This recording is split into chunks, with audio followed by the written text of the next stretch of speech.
মার্কিন vice president JD Vance যুদ্ধবিরতির আলোচনায় যোগ দিতে বাংলাদেশ সময় দুপুর 12টায় ইসলামাবাদে পৌঁছেছেন।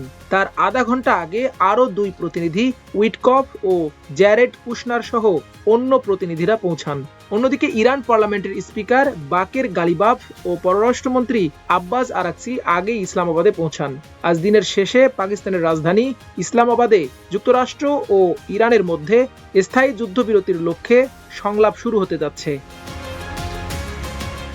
10 দফার ভিত্তিতে 2 সপ্তাহের যুদ্ধবিরতিকে স্থায়ী রূপ দিতে পাকিস্তানের মধ্যস্থতায় এই বৈঠক হচ্ছে। দফা 10টি হলেও 2 থেকে 3টি বিষয়কে সর্বাধিক গুরুত্ব দেওয়া হচ্ছে।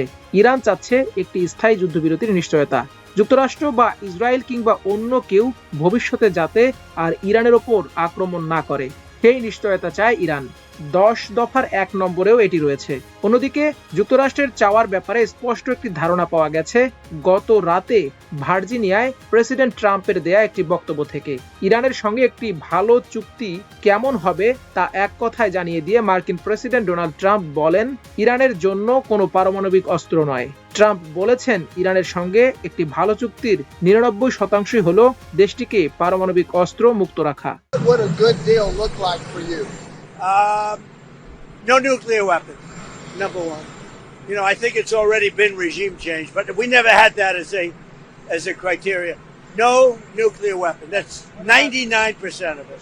অন্যদিকে পাকিস্তানের উদ্দেশ্যে রওনা দেওয়ার আগে ওয়াশিংটন ডিসিতে মার্কিন ভাইস প্রেসিডেন্ট জেডি ভ্যান্স সাংবাদিকদের বলেন, ইরান সৎ মনোভাব নিয়ে আলোচনা করতে চাইলে উন্মুক্ত হাত বাড়াতে আমরা প্রস্তুত। তিনি বলেন, মার্কিন প্রেসিডেন্ট ডোনাল্ড ট্রাম্প ইরানের সঙ্গে আলোচনার বিষয়ে সুস্পষ্ট দিক নির্দেশনা দিয়েছেন। এই আলোচনা ইতিবাচক হবে বলে তিনি আশাবাদী। 10 দফা চুক্তির এই 2টি দফা ছাড়াও রয়েছে হরমুজ প্রণালীর নিয়ন্ত্রণ ইরানের হাতে ছেড়ে দেয়া, ইরানের বিরুদ্ধে যুক্তরাষ্ট্র সহ বিভিন্ন পর্যায় থেকে আরোপিত সব ধরনের নিষেধাজ্ঞা প্রত্যাহার, জাতিসংঘ নিরাপত্তা পরিষদের আরোপিত সব নিষেধাজ্ঞা প্রত্যাহার, নিউক্লিয়ার ওয়াচডগের নিষেধাজ্ঞা প্রত্যাহার, যুদ্ধের ক্ষতিপূরণ প্রদান, মধ্যপ্রাচ্য থেকে সব মার্কিন সৈন্য প্রত্যাহার, হিজবুল্লাহর ওপর লেবাননে হামলা সহ সব ফ্রন্টে যুদ্ধবিরতি কার্যকর করা। যুদ্ধবিরতির শর্তের অন্যতম বিষয় হলো হরমুজ প্রণালীর নিয়ন্ত্রণ নিয়ে 2 পক্ষই বেশ গুরুত্ব দিচ্ছে।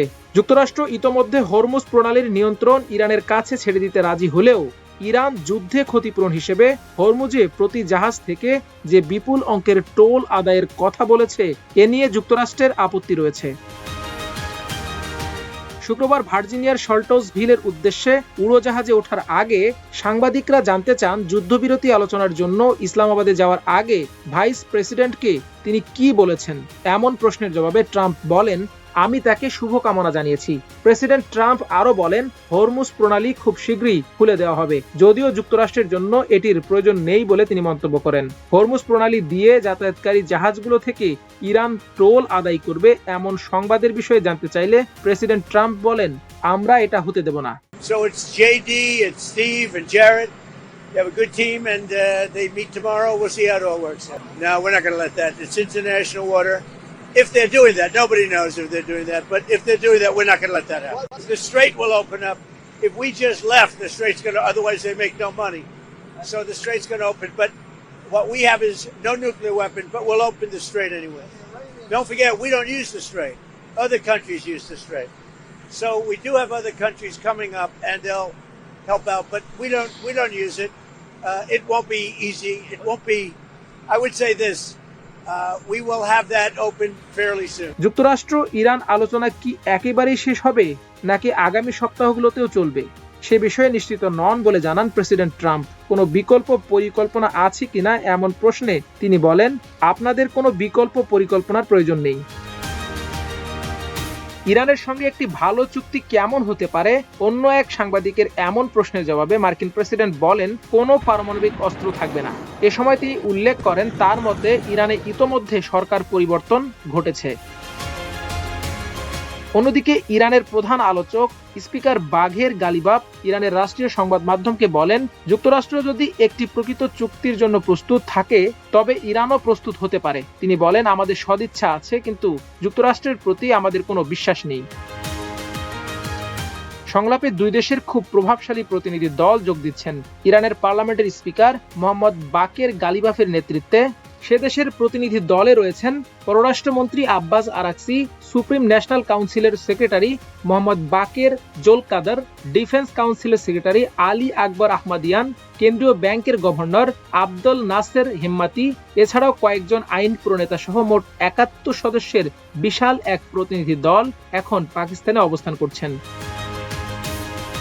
অন্যদিকে যুক্তরাষ্ট্রের ভাইস প্রেসিডেন্ট জেডি ভান্সের নেতৃত্বে মার্কিন প্রতিনিধি দলে রয়েছেন মধ্যপ্রাচ্য বিষয়ক ট্রাম্পের বিশেষ দূত উইটকফ, ট্রাম্পের জামাতা জ্যারেড কুশনার, সেন্ট্রাল কমান্ডের প্রধান ব্রান্ড কুপার, পাকিস্তানের প্রধানমন্ত্রী শাহবাজ শরীফ, সেনাপ্রধান ফিল্ড মার্শাল আসিম মুনির সহ শীর্ষ সামরিক ও বেসামরিক কর্মকর্তারা মধ্যস্থতার জন্য হাজির থাকবেন বৈঠকে। বিশ্বের চোখ এখন পাকিস্তানের রাজধানী ইসলামাবাদে। ইরানে ইসরায়েল ও যুক্তরাষ্ট্রের হামলার পর ৩৯ দিনের যুদ্ধ স্থায়ীভাবে বন্ধ করতে দুদেশের শীর্ষ পর্যায়ের প্রতিনিধিরা আজ বিকেলে বৈঠকে বসছেন। বাংলাদেশ সময় বুধবার সকাল থেকে দুদেশের মধ্যে ২ সপ্তাহের সাময়িক যুদ্ধবিরতি কার্যকর রয়েছে। পাকিস্তানের সেনাপ্রধান ফিল্ড মার্শাল আসিম মুনিরের সফল মধ্যস্থতায় ও প্রধানমন্ত্রী শাহবাজ শরীফের আনুষ্ঠানিকতায় এই অস্থায়ী যুদ্ধবিরতি কার্যকর হয়েছে।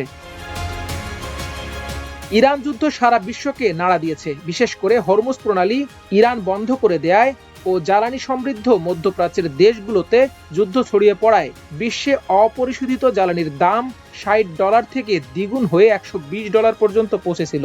সারা বিশ্বে সরবরাহ বাধাগ্রস্ত হয়ে অর্থনীতিতে ব্যাপক প্রভাব ফেলে। অস্থায়ী যুদ্ধবিরতির পর দাম আবার কমতে শুরু করলেও ইসলামাবাদ সাফল্যের ওপর নির্ভর করবে এই মূল্য হ্রাস স্থায়ী হবে কিনা। ইরানের ১০ দফার আলোকে ২ সপ্তাহের যুদ্ধবিরতি কার্যকর হয়েছে।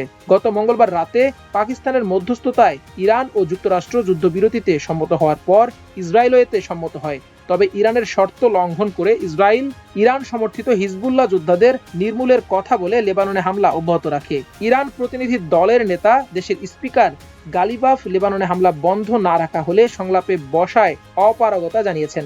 ট্রাম্প অনুরোধ করার পরও ইসরায়েল রাতভর হামলা বন্ধ করেনি। সংলাপে ইসরায়েলকে অন্তর্ভুক্ত করতে ইরান কিংবা যুক্তরাষ্ট্র কেউই আগ্রহ দেখায়নি। ফলে ইসরায়েলের প্রধানমন্ত্রী বেনিয়ামিন নেতানিয়াহু বলেছেন লেবাননের সাথে তারা আলাদা করে সংলাপে বসবেন এবং সেটা হবে যুক্তরাষ্ট্রে। মাল্টিমিডিয়া ডেস্ক, আমার দেশ।